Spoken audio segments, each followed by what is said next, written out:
CPIM ছেড়ে বিস্ফোরক প্রতিকুর রহমান দলে কোণঠাসার অভিযোগ, কথা না শোনায় 2 বছর নিষ্ক্রিয় করে রাখার অভিযোগ। মোহাম্মদ সেলিমকেও নিশানা প্রতিকুরের।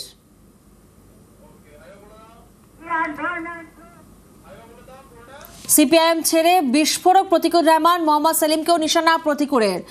সিপিআইএম ছেড়ে এবার কোন পথে প্রতিকুর রহমান? প্রতিকুরের ইঙ্গিতপূর্ণ মন্তব্যে জোর জল্পনা।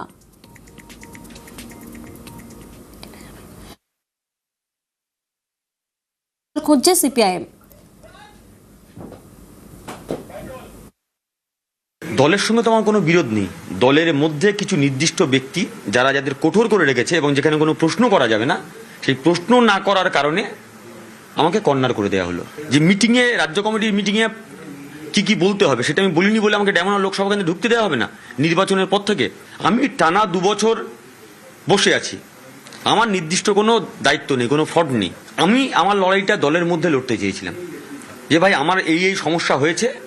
আমি রাজ্য সম্পাদকের চিঠি দিলাম এবং হোয়াটসঅ্যাপ গ্রুপে দিলাম। 1 ঘন্টা 8 ঘন্টার মধ্যে সোশ্যাল মিডিয়াতে চলে এলো।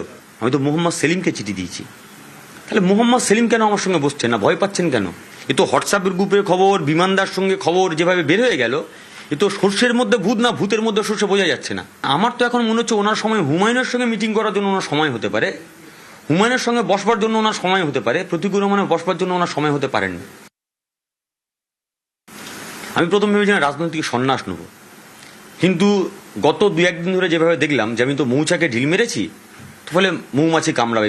ভিমরুলের হুল ভীষণ বিষাক্ত, সেই হুল আমাকে ফোটাচ্ছে, এত অতিরিক্তভাবে ফোটাচ্ছে।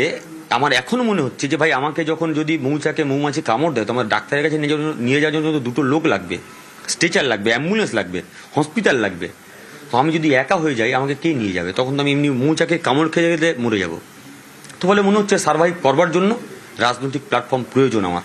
যে উদাহরণটা দিলেন সেটা হচ্ছে আপনি যার বিরুদ্ধে লোকসভায় লড়াই করেছিলেন তিনিও বলতেন যে পাড়ায় পাড়ায় সমস্যা হলে সাহায্য করার জন্য তৃণমূল কংগ্রেসকে দরকার। তাহলে কি পথের বাঁকে গিয়ে তৃণমূলেই যাবেন? জানি না, এখন সময় বলবে। প্রতিকূল ইস্যুতে ঘরে বাইরে চাপ, মুখ রক্ষার কৌশল খুঁজছে সিপিআইএম। চূড়ান্ত সিদ্ধান্ত দলেরই, বলছেন সুজন। অতীত, বর্তমান, ভবিষ্যতে কি আছে? প্রত্যেকটি মানুষ বর্তমান, ভবিষ্যৎ তার কিরকম সেটা অন্য কথা। একটা প্রতিকূলের একটা লাস্ট কমেন্ট বলছে, তিনি বলছেন যে প্রশ্ন করলেই দলের অন্দরে বিভিন্ন বিষয়ে প্রশ্ন করলেই কোণঠাসা হয়ে যেতে হবে। আচ্ছা, মহা মুশকিল। প্রতিকূলের কাছ থেকে কিছু শুনে আপনি আমার কাছে উত্তর দেবেন কেন? প্রতিকূলের কাছ থেকে নিন। আমাদের যদি উত্তর দেওয়ার কিছু থাকে আমরা যথারীতি ডেকে বলব।